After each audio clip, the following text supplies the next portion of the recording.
Mbote na bino boza kolanda Congo Promo eza émission na biso oyo Congo Mobimba ba sepeli na yango et nous en sommes fiers ndenge bozolanda biso ebele des millions chaque jour bozo continuer kokoma ebele pona kolanda Congo Promo ngai na kumu kivete to continuer toujours ko servir bino ko pesa bino information vraie information en neutralité nyoso nam ko lelo comme d'habitude ozala kumu kivete mbote ndeko Michel Lwangi boni nzoto boni Congo Promo et comme le bama mingi donc succès bani ko mata ezandeni comment ko sambra na moni na samoi nzamba pesa batuna musala na bango et omoni même na monde mindele tango ba bimisaka Michael Jackson personnam loba ki aza roi hip hop ezalaka kadote lelo batuna so ba comprendre que Michael Jackson aza roi hip hop parce que banda musique et salama muto alekiye azate tilelo eza lokola na monde na biso ya communication soko zo sala musala malamu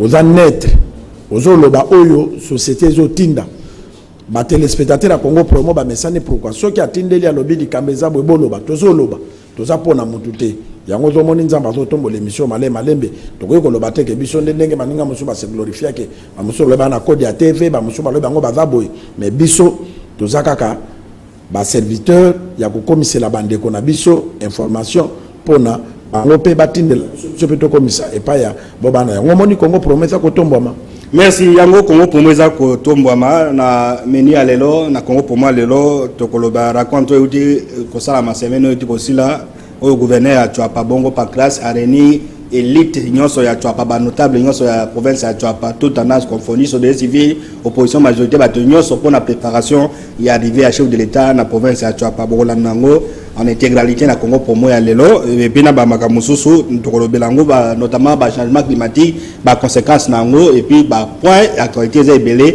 comme d'habitude émission est en direct botina ba mituna ba toko répondre na plateau alors tozo yamba kumu kivete to yamba donc lelo abbé Emery Bolonga abbé Mbote ndeko journaliste voilà alors oza sango dozo pas benga ex abbé ou bien abbé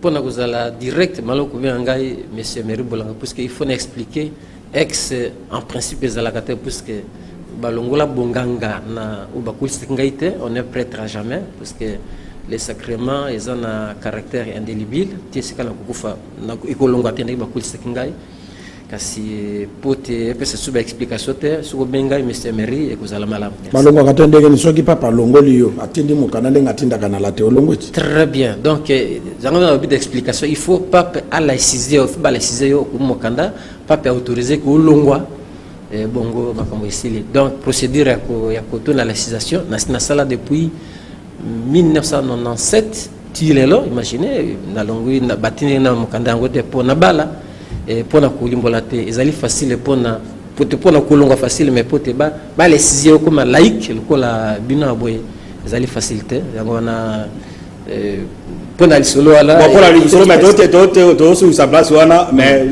pona téléspectateur quand même okula ki bonganga na 92 97 olongwe non na kuli bonganga na 91 le 22 septembre 91 na Ikela na Yaloya puis na mi retiré en février 96.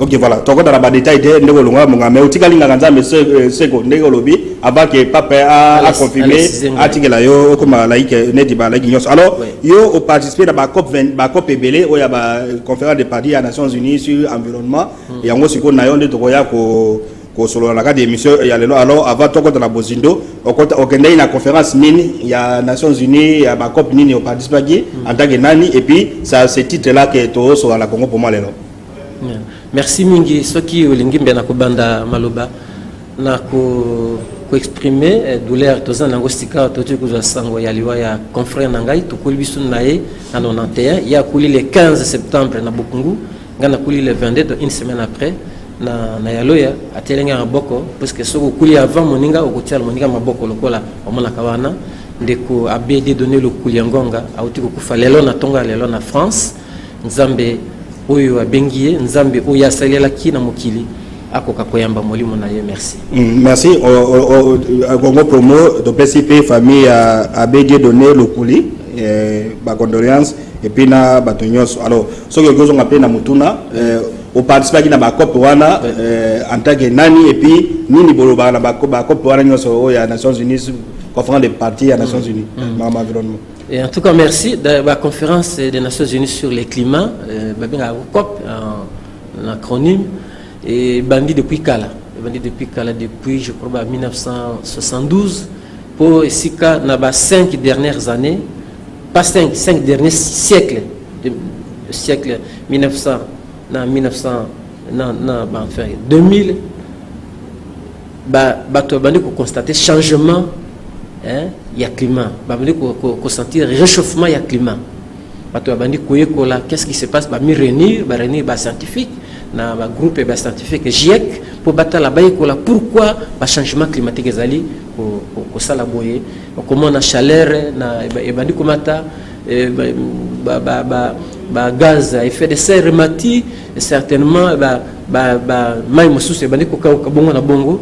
Yangwana bande ko basangani ba scientifique ba pe basangani pour te ba créer ba conférence sur le climat et bandi utokala ngai na participer na conférence sur le climat il y a babenga COP 22 na Marrakech na Maroc kasi soko lingina zungela moi simana COP 21 ezalaki na France et sika bazoki ba décision ya malunga la mise en œuvre de l'action de Paris bazu décision pour te école surtout ba pollueur bakoka kopesa misolo pote biso ba etozeli ko bomba ba zamba na biso intact pratiquement to ko bénéficier pote mokili mobimba ko bénéficier na effet ya banzete parce que banzete na biso ba forêt na biso ezalo ya Amazonie ezalo ya biso ya bassin de Congo donc à peu près plus de 10 pays biso net ko bomba ko séquestrer carbone wana ceux qui étaient séquestrés carbone et dégager oxygène pour que ce soit paiement. Quand ça te tombe moko to la moki te nzete ata moko te ezali certainement mokili et que la likama puisque ceux qui étaient ici il y a des ezali na capacité ya koyeba carbone ceux qui ya carbone et dégager siko oxygène pour te respirer et uzali kama pona mokili. Yango wana tokende ki na COP 22 pardon parce que na 21 na parité après tout je m'excuse beaucoup. Après tout ça, Tokyo, na COP 23, na Bonn, en Allemagne. Kuna tokenda kusala ni ezali lisanga sikoyo amweke et échanger dans l'entretien ezali 196 pays na mokili puisque des pays ba pe mususu balinga ko kokota na ba makamba solo na te puisque ba monike bango bazali concerné te bo sala peut-être mutumakasi. Or, ces grands pays pollueurs, donc il n'attend pas les États-Unis, les États-Unis, la Chine, par exemple, Trump, Amir Tiraki, heureusement Joe Biden, d'accord à Paris, à Marrakech, tout le temps, à Marrakech en 2017, à quitté, parce qu'on l'attendait vraiment des pieds fermes, à quitté. Je crois que c'était avec François Hollande, puisqu'on va dire que certainement, Trump, parce que ces pays pollueurs, ils sont redevables na biso ba pays pour polluer les mobilités. Donc ce qui a calculé kakate oya sengala zongisa atesta biso ba pays ko bomba zamba na biso c'est beaucoup d'argent et on a bazali ko nga kota na katité on a seulement si autant de pays na mokili on a seulement 196 pays au bazali ko na conférence des partis na conférence des partis les alliés lisanga ya Nations Unies oya sangisi ba pays au toza ko lutter contre le réchauffement climatique pote mokili et quoi zikate na bandege wana.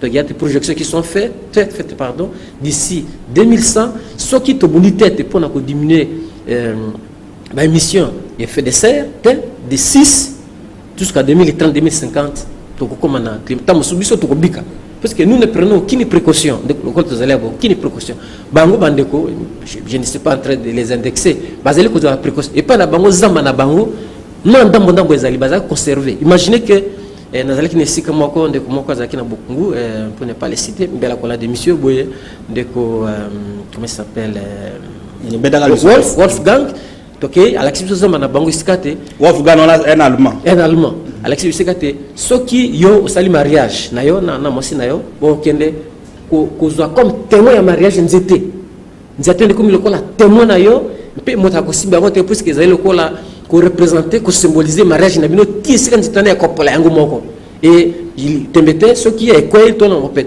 na couple na bino bozala na redevance donc okende ko sala to lokolo mataka puisque eloko ezala ki peine na bino na mariage na bino ko sakisa bino et que elimwe pour dire que soko na maman muke pour dire que biso batu nous sommes des êtres vivants comme tous les autres êtres vivants nyama misi bongo na bongo ce qui te qualité na mokilo boye tozali ka biso moko to mikosi yango wana d'ailleurs Pape François ko tozela ka boya ko maki muku moka kitoko ce qui na bosenete mais na ko mela bino laudato si ya za ko benga mokili moye sur la sauvegarde de la maison commune o ezali ndako na biso banso mokili moye et tout récemment le 5 juin on a comme rappelé to fête qui journée mondiale de l'environnement taimezala kinini nous n'avons qu'une seule terre.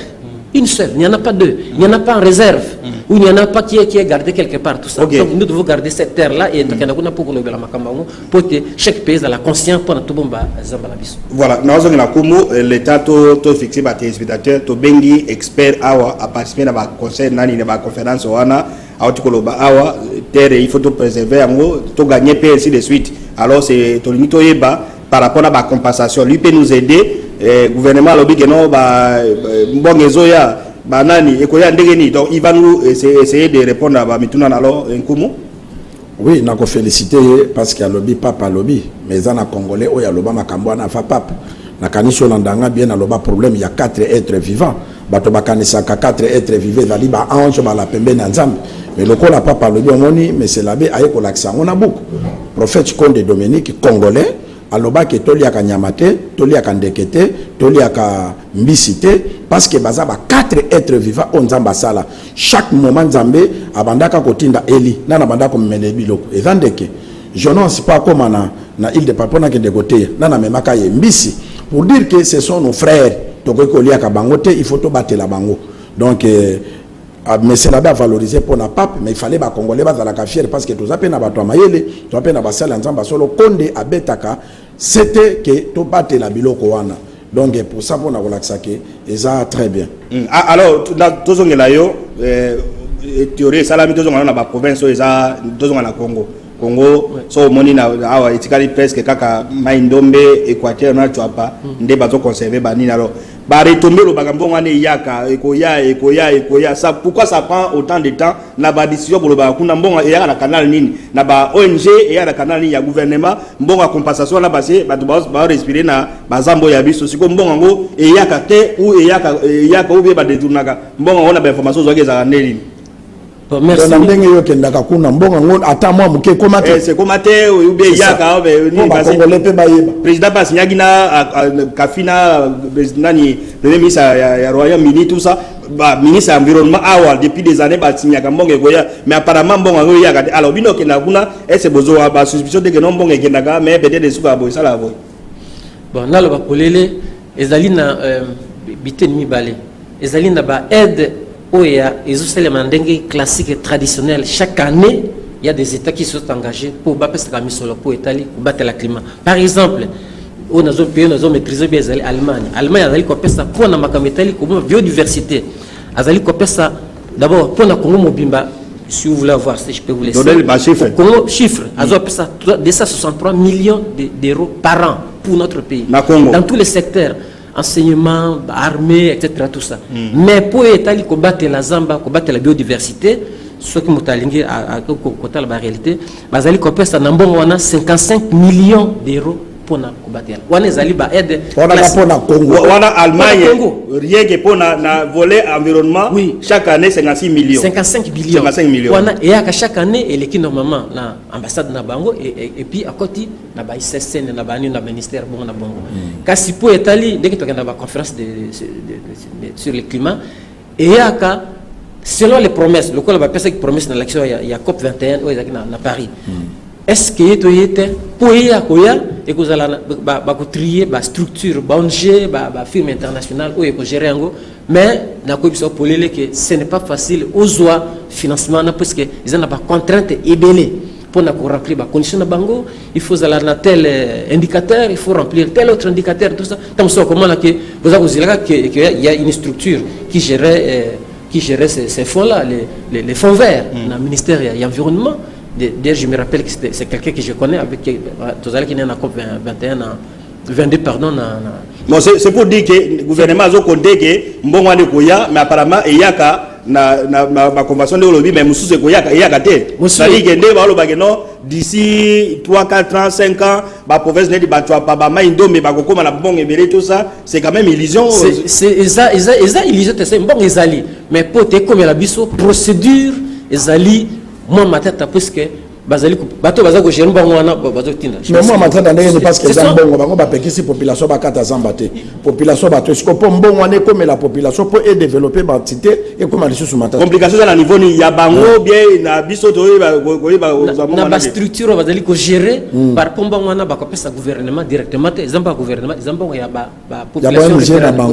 Alors il faut ba ONG ezala ba ONG vraiment bien organisé bien structuré pour les amis solana. Or pour les amis solana pour la côte bourse ils conditions et belé au second remplir ce que vous remplir par exemple au même moment baza ko protéger ma bazamba partout ce qui a la mais c'est la bé ba ONG ezali awoza étant au na plateau pour na éclairer opinion mais la malobate il y a des ONG ici net na mon koto toza na ndeko na biso moka vano nje na a gagner mbongo wana oyo bazaki ba nini ndeko pancho quoi et qu'est-ce que bon on a basala kapona mbongo wana comme auprès de la population parce que ceux qui vont dire la tene mbongo ya chaque année ba ICCN bazozo basivation tout ça mais ça au place parc national les ali bazo bénéficier tout ça problème il y a niveau ya gestion ya ba mbongo wana problème ya gestion tous par exemple on gestion les mbongo to poto au tika tolbi na makambo ya coupe ya boîte ba on azumbongo il faut on wana azala motema polele pote à respecter mbongo ndenge yi ndenge bayre de fatindi pour ba clause à respecter pour ma bongo bango basala ka suivi te non ko sala suivi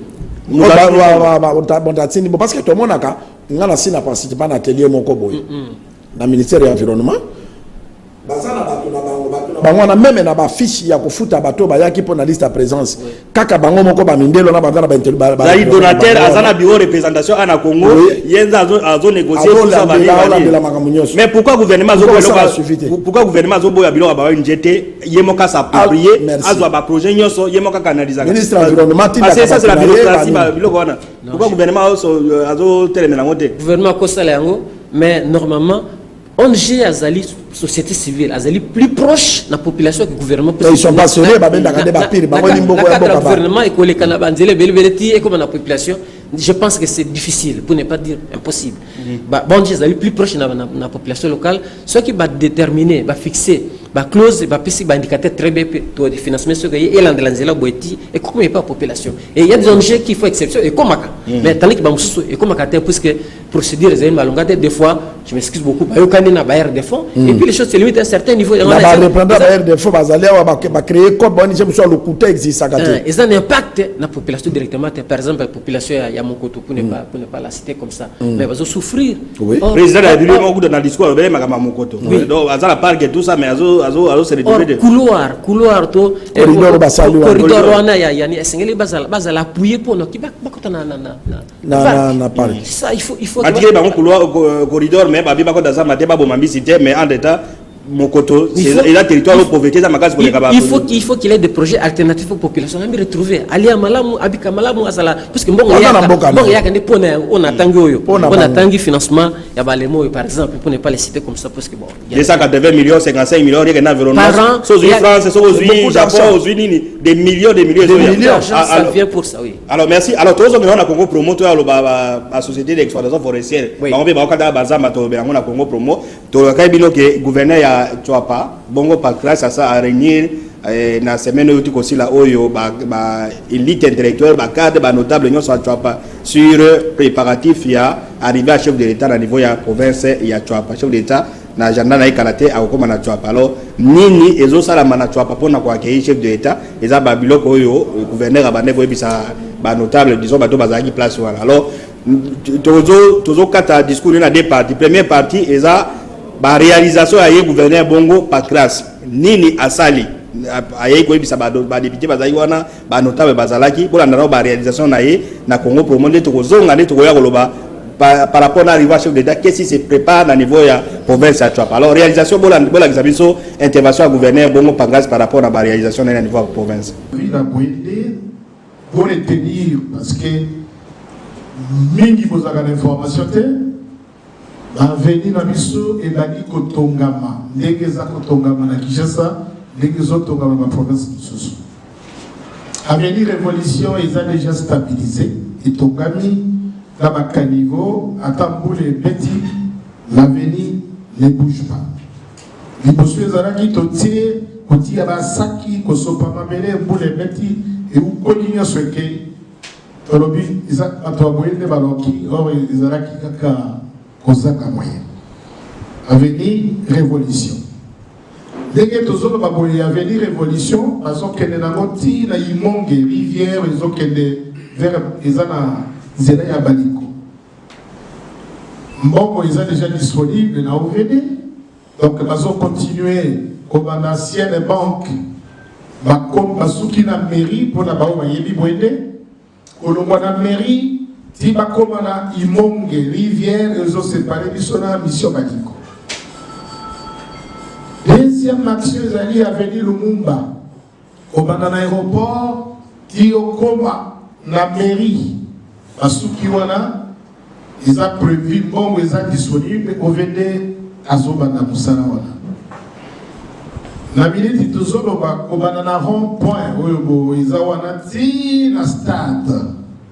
Au stade, 50 mètres après le stade, Béni Mobutu va travailler et qu'on peut stabiliser. Donc, au commis na Boyende, au Kuta Boyende chantier. Et tout qui a venu, tout qui va balabala wana misatowana, et balabala wana a venu le Mumba, projet Zali et Soukana. Mérité fait comme un gouvernement. Par rapport à l'énergie, pour te dire que Bouendé, ils ont éclairé la Boutou, la pandère du type coréen. Il y a de l'éclairage public la nuit. La Bouendé, pour la Bayonati qui Bouendé Mwakana. Et par rapport à l'énergie, gouvernement provincial, au sommet qui groupe, il y a 550 caméras. Tout est la disposition à SNER, tout à la centrale thermique et SNER et la Bouédé. Et Zakuna, ils ont pena et que SNER, il faut atteindre carburant 15 mètres cubes en prévision d'arriver à chef de l'État. Puisque nous sommes un groupe, Maya ne fût qu'un carburant. SNEL a son groupe à 50 kVA. Groupe de secours, la résidence ici comme au Kozakola.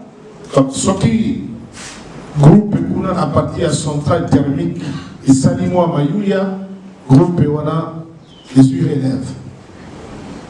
Donc, par rapport à l'énergie, la moyenne position Yangowana. Voilà, alors, même par rapport à l'arrivée à chef de l'État dans la province à Chouapa, on sait que c'est une province à Mongoté, tout ça, mais avec des moyens de bord, ni gouverneur, ni autorité, il y a une province à tout le gouverneur, par grâce Bongon.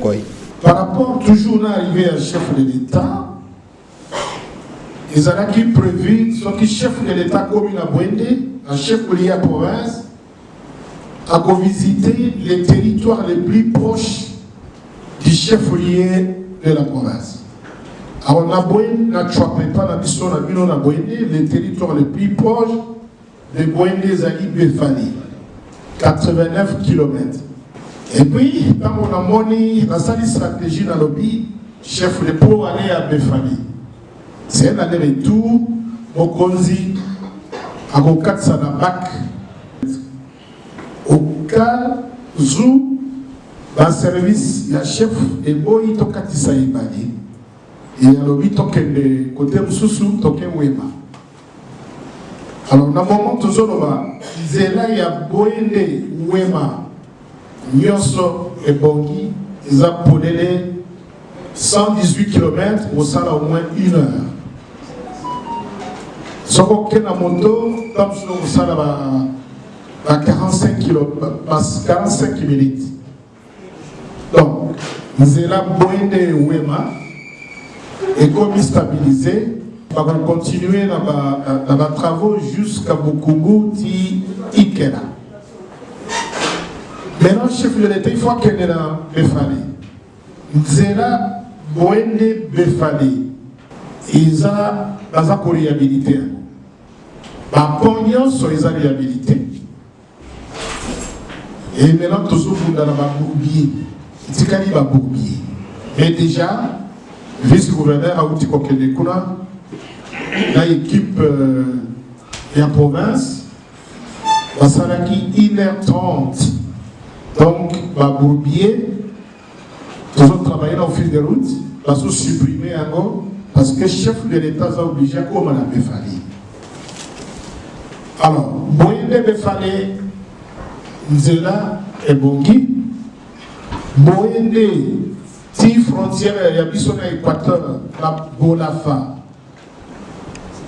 Nzela et Bongi, tous les postes sont réhabilités, la suppression va boucler Salemi, Boyende, si Yokoma, Jolu, tous les postes sont réhabilités, sauf Baboubier et Zatraité. Et le programme Oyogazo Pesa, Boyende a commis le Kola Ouemati, Ouema est commis, maintenant ils ont continué Tibokougou jusqu'à Ikela. Boyende Monkoto, va bon réhabilité dans ONG ISCO, même à titre commis Kobota les Soussou, et il faut que nous ayons les Soussou. Par rapport à toujours arrivé à chef de l'État,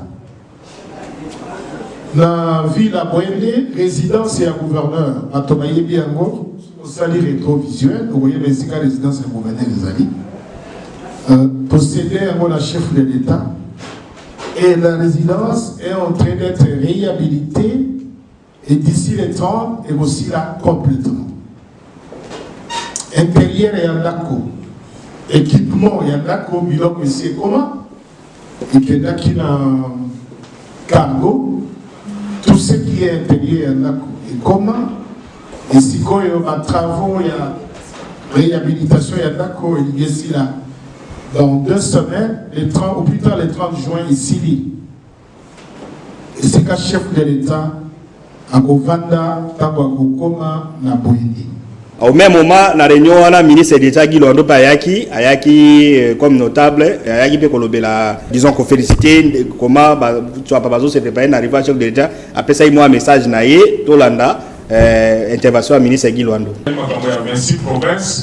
makambo etali chapa ezali mosala ya gouverneur on a sepeli lelo lokola ye moko asilivre l'exercice wana ndenge mpe biso tosalaka oyo ezali parlement naturel awa ndenge tofandi ezali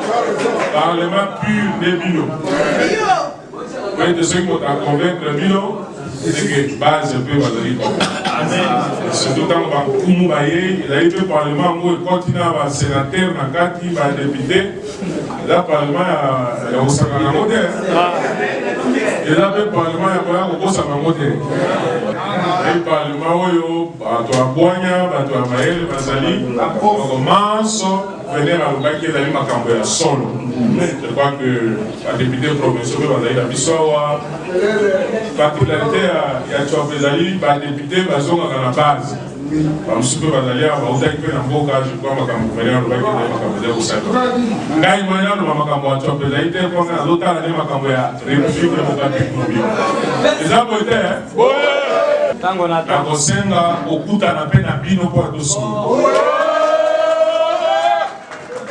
okolango ngai mpe naza na makambo ya koloba na bino me lelo te eza boye te mikolo yango ese mpusani lelo ezali mokolo ya gouverneur ngai te ngai na bino mpo tosolo naza na makambo ya koloba na bino mpe naza na makambo ya koyoka mpe kolobela mpe soki nasilisi etape wana nakoluka bayaya na ngai nyonso ya Tchouap badepute basénateur ngai mpe mpo nasola na bango parce que ngai nazali na exécutif mpo bazali na parlement il faut tozalaka ensemble eza boye te soki ebebi bakolo batala ministre na Tchouap wana nde aza kobebisa mboka félicitations à gouverneur. Merci à Moko. À Sengi Bolib ici.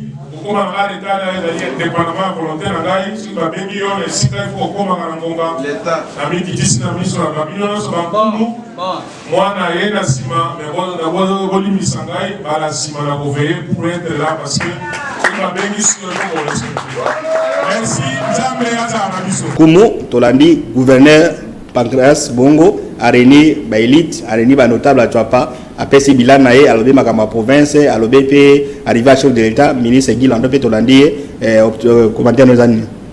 Non, commentaire n'a ko banda d'abord na gouverneur la province azola ki sakazali vraiment papa parce que yende atikali kuna pona ko gérer tout cas bana ya Tchapa nyonso bazali comme ba diaspora ba notable belé bazala parce que ba député nationaux tant bazala keli na province ba yaka ko travailler na Kinshasa ba sénateur ba autorité nyonso bazala ka awa alors bongo koy complicité au chef de l'état adako sala pona ko tombola Tchapa ye fayaka pona ko pesa rapport na population pona ko yebisa ba élu du peuple ko yebisa pe ba notable ko yebisa pe biso ba pandisango ke musala oyo tovandi kuna tovandi pamba te tala Félix Tshisekedi ndenga attachement na ye eza na Tchapa tala Félix Tshisekedi azoya nini tokosala tokoyamba ndenge nini parce que azoye pa na biso ya la biso bolingo nini tokozongisela ye c'est ça et bongo ko yazalaki à la hauteur mokonza bonga kaboyi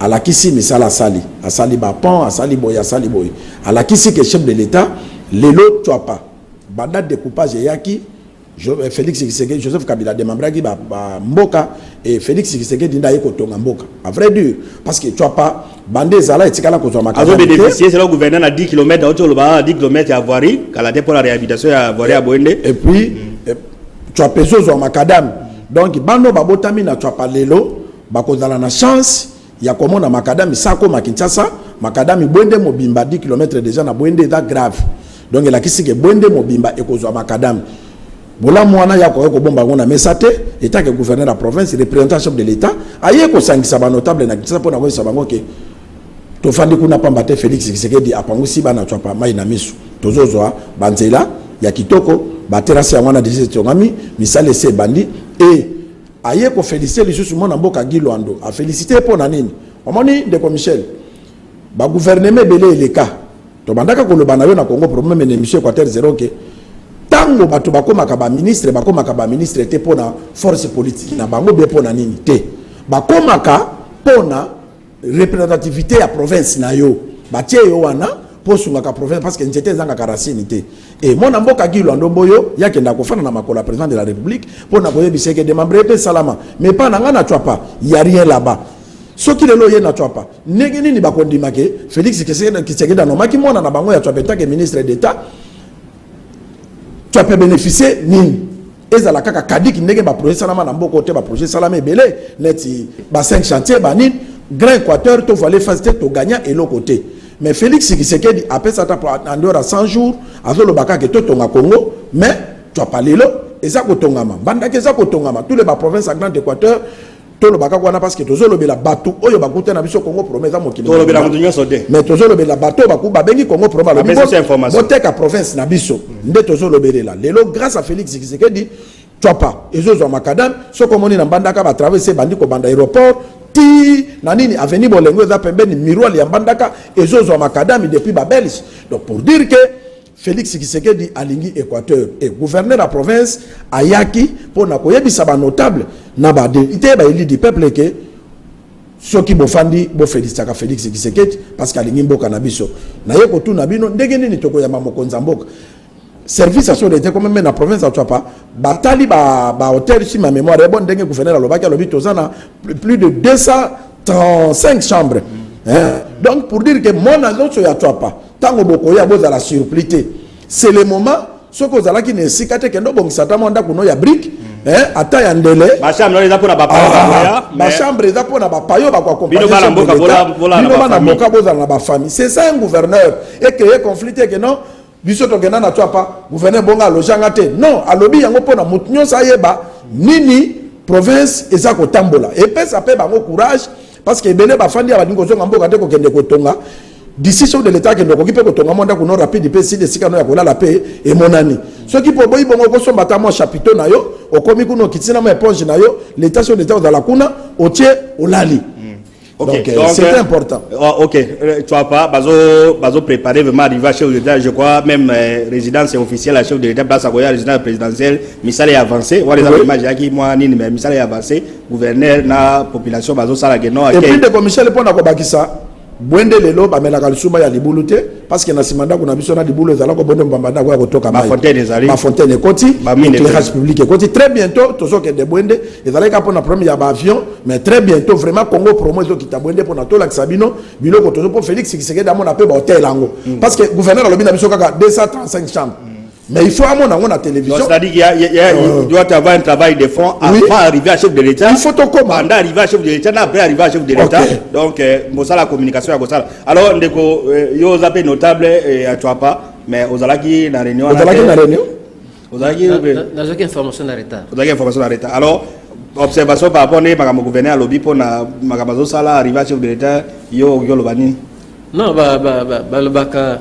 Wenda kandomba wolongonyaka po lokola mukaza kokoma to komana balambalate et puis mboka mboka mingi na ba visite ya boiso ko mokaza kokita na sur le terrain il faut ba bongisa mboka emona na po Bwende ya biso Bwende ngokiyoko et comme parmi les plus belles villes Yamboka avec notre forêt qui entoure là avec le fleuve non avec un fleuve parce que on a dimension à fleuve tu as fleuve en tout cas na pesi longonya na gouverneur na musala za ko sala pe toza ko la chef de l'état et na beaucoup longo d'appel à Félix Tshisekedi pour na kopesa ça longo d'appel na excellence Gilando de copier mon anabiso par rapport à moi on a des liens en tout cas akendeka liboso voilà OK al tozo ngela siko OK ndakuna obimanga na ba conférence bani zambango essayer profiter de la population ya Twapa bazamba wana à part ko bomanyama à part makala essayer ba population zo profiter de mal nzambo nzamba pesa ine de richesse.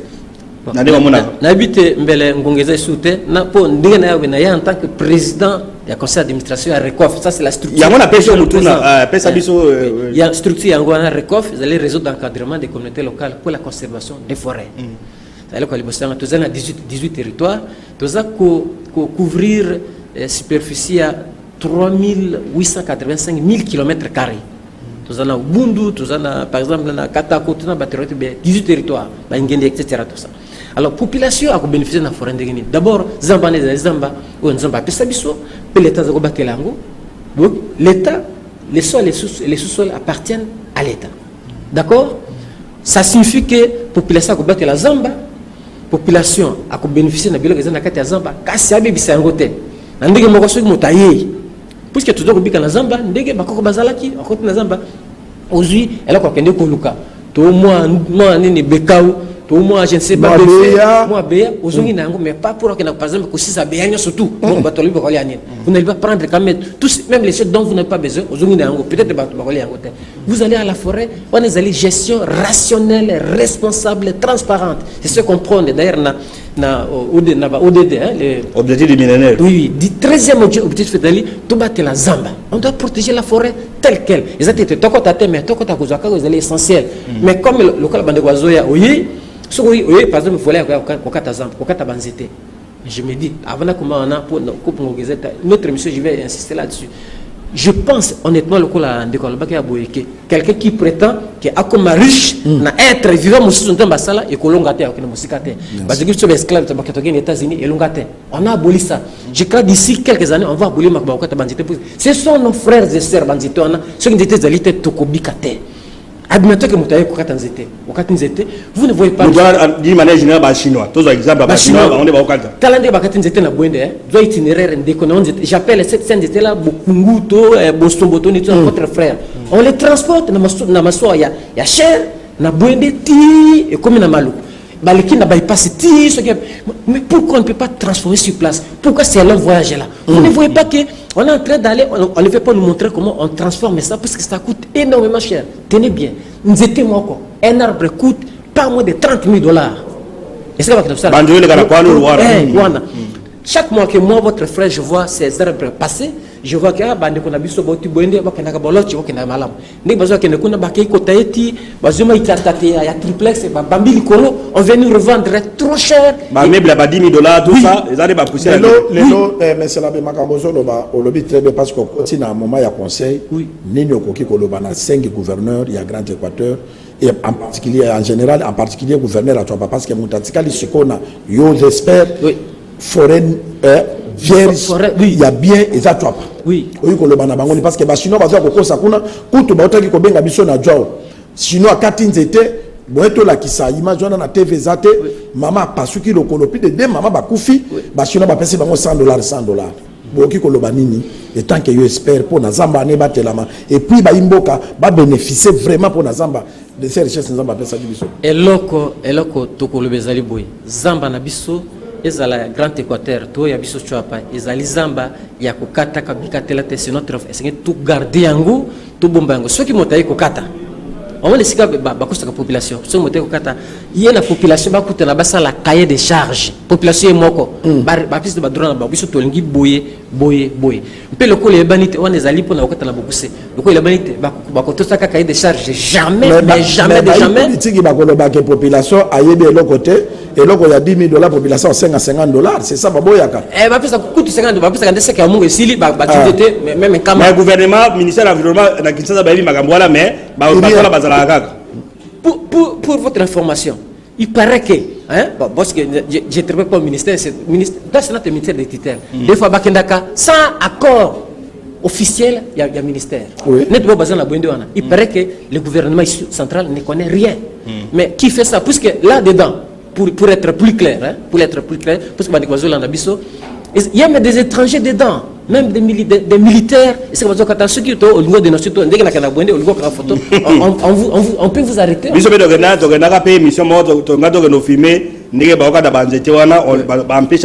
Équateur, mais Congo pour moi de Kozonga, Togoya Golobela Makambola, parce que Équateur, il faut alors, tous on a régi, Bala Kisabinani, directeur général à douane.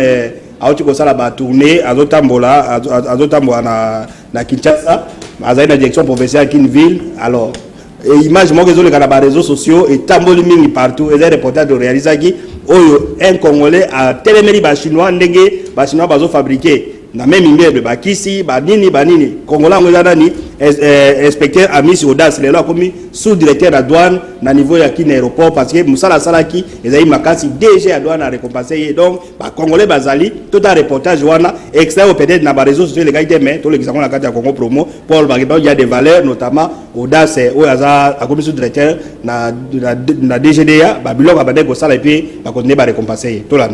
Il est 7 heures quand ces éléments de la brigade douanière et la police nationale assiègent l'immeuble abritant le groupe Hongxing SARL. Un imposant immeuble de 4 étages encore en construction. Un véritable labyrinthe à quelques mètres du boulevard Lumumba. Derrière ces rideaux métalliques, c'est la caverne d'Alibaba où tout y est. Les activités économiques sont menées sans la moindre présence de services étatiques. La société produit et commercialise des bouteilles d'eau minérale et de jus, produits dont la taxation relève du droit d'accise. Cependant, la DGDR ne reconnaît nullement l'existence de cette société faute des autorisations d'ouverture. Des machines géantes de la dernière technologie produisent 24 heures sur 24 des bouteilles d'eau marque Beni et ses jus très sollicités et prisés par les enfants. Des produits sortis fraîchement d'usine sont directement congelés ici au premier étage de l'immeuble où les températures moyennes vont jusqu'à moins 15 degrés. Au deuxième étage, ce sont ces machines qui auraient peut-être bénéficié des exonérations avant leur entrée sur le sol congolais.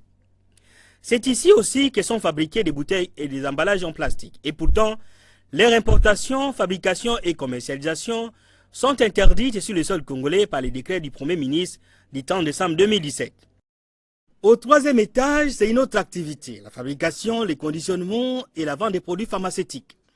Des sérums glucosés, voire des antibiotiques, sont fabriqués ici. Des cartons de produits parfois périmés depuis 2010, pour lesquels les malades chinois changent seulement l'emballage, sont déposés à même les sols, dans un local pollué prêt à être embarqué dans ces camions pour leur distribution, dans les hôpitaux chinois, voire même dans les pharmacies privées de la capitale et de l'arrière-pays. Au 4e étage, c'est un véritable capharnaüm où des objets de tout genre, parfois insensés, sont stockés. Des produits qui portent des étiquettes de diversion. Dans les bâtiments de derrière, réservés à la résidence des Chinois, c'est les dépôts de matières premières pour le mélange de jus, de l'eau minérale et pour la fabrication de produits pharmaceutiques. Des matières premières périmées non conformes et non contrôlées par l'OCC ou par les services du ministère de la Santé. Un endroit insalubre produisant une odeur nauséabonde, difficile à respirer même pour quelques secondes seulement. Les maîtres du lieu, ce sont ces Chinois. Ils sortent les uns après les autres. Les plus récalcitrants sont maîtrisés pour des raisons d'enquête. C'est pourquoi le directeur provincial de la DGD à Kinville a dépêché une équipe de douaniers appuyée par les éléments de l'inspection de la police nationale congolaise ville de Kinshasa pour sceller l'entreprise et ramener les Chinois à la table de négociation. Voilà, comme qui va être commis na suka émission au Lobanini. Non, et là, on a eu que surtout dans la province à Tchouapa, dans Grand Équateur. Au moins, il y a salami na Tchouapa. Dans l'Équateur, il y a salamate. Pour tout le la province, on a pas nanine. Équateur, ba pesa na kabaidete, bango ba bundisa na gande. Bango nyo so balingi ba koma ba gouverner dans moment moko. Mais soko tali na Tchouapa. Mutu azala wa bandai ko modéré. Bokula ke kota ko ina pesi mbote. Azala ka ancien gouverneur ya Grand Équateur. Sébastien Peto, ancien gouverneur à Grand Équateur, azala ki na salle. Bongo alobaki nini?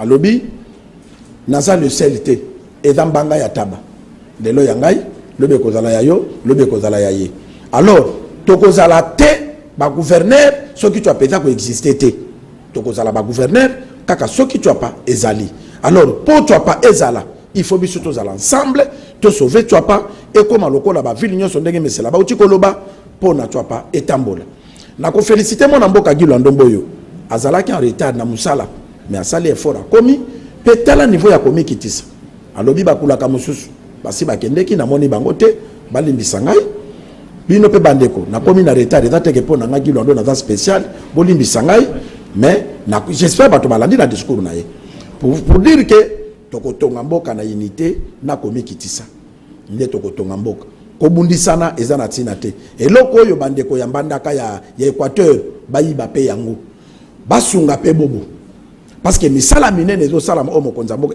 à quoi sœur Félix Tshisekedi atindi ba sala nzela nzele salami yozo lo bana kitasa ke nzele zate bino de besoin perdre parce que mo konzamboka bina ba service ke misala ezo salam donc eloko na kolobezali Grand Équateur ba province nyos katanga basanganaki tu apa bango na bauti kokutana batu nyos bazo sangana ezali na eloko moko kaka soki bituka esangani nde Congo ekokoma fort Rwanda ko sakana liso na Congo te donc eloko na koloba na Congo promo kaka unité ezonga kobundisana oui loba na ba idée mais kobundisana ke ngai na mesela beto solo late ngana Michel to solo late nani aso perdre eza mboka na biso Congo ya komoni membe ba Rwanda bo sakana ko babike Congo za na effort mais l'état ba yokana kate to kozwa bango na faiblesse wana donc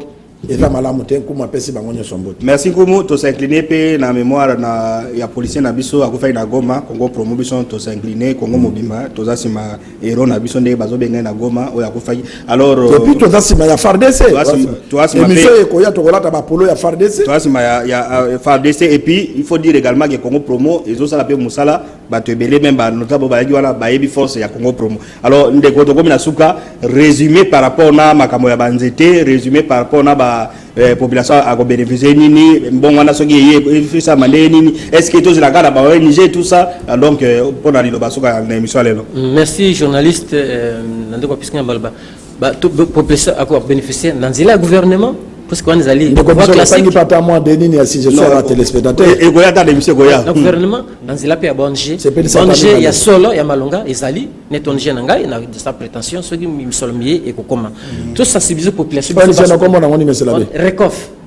recoff réseau d'encadrement des communautés locales pour la conservation des forêts donc tout sensibiliser ba mission locale pe na bina bole kisaka maluba même en dialecte même na makamboka parce que babi valeur exemple c'est ça le problème c'est quand c'est kate nzete ekosi la terre non nzete c'est une ressource épuisable ekosi la ce que sili to comme na matata deuxièmement tu conseiller peut-être formation et na ban école primaire formation environnementale ban abike ba yeba tina nzete tina nyama tina ya basecte bongo la bongo tout ça la peut-être toute population la personne à l'habitat n'a qu'à utiliser l'énergie renouvelable mai kosala moi turbine pour tout courant panneau solaire tout ça pour tout ekakota zamba tout ça par projet on a kati la structure de ces ali ceux qui tozi makoki on peut chercher les technologies ailleurs to enango oli to motaka ndokota banzita mine pour asala koni pour la bana biloko ati kanzungu na libanda na moi biloko ebeli ale voilà ba biloko akusala ngo wana. Merci. Alors deko bomana avec biso na isiro a féliciter biloko olobi makambo ya zamba to de la zamba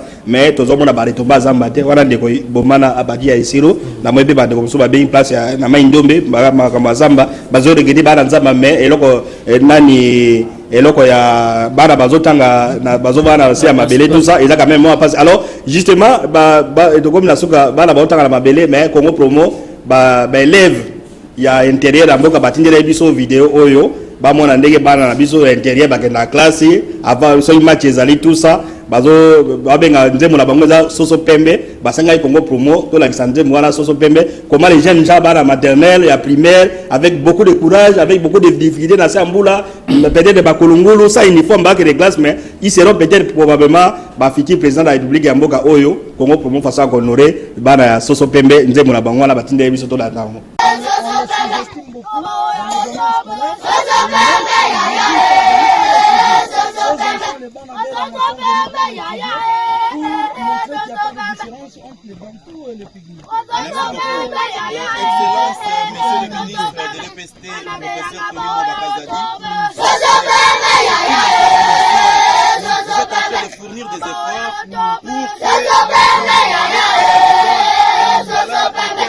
Voilà, Moukepo na commentaire en Nzembo marqué na sala qui des annonces de commissaire Kolimbi Sangai bazo yemba na Kimongo. Donc ezali bana ya première na deuxième bazo kende ko beta match aloko la bazo longwa barumbu bazo ya komina Kinshasa ko beta match des écoles. Bazo yemba balobi bango basoso pembe baye. Baye ko beta balle boto faire na balo beta balle. Donc eza pona ko lakisake ministre EPST atala kapebi sur ba côté wana. C'est la honte.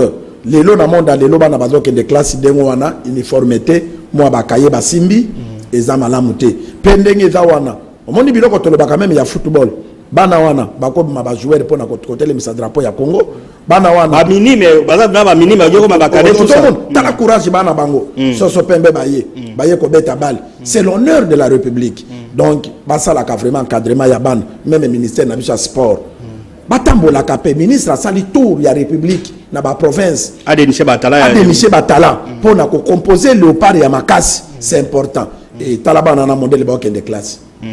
Voilà, donc Congo Promo sali pour la vivacité ya bana ils sont en bonne santé bana santé kitoko tout ça mais gouvernement soki pepe na ba école bana bataka na ba condition bien sport. Pour ça Congo Promo beto ko sala fort il faut to mon école wana. Mon école wana belanga parce que bazolo baba na belanga boy. To ya mon école. Soki za be falete fait à la mon côté. D'ici quelques semaines to kozala kuna alors to komi na suka émission à Congo Promo ya lelo toujours confiance na bato o bazo ba Holanda biso to kozala toujours au église au milieu d'hiver. Ne to kutani na poste ko ya. Merci beaucoup. Au revoir.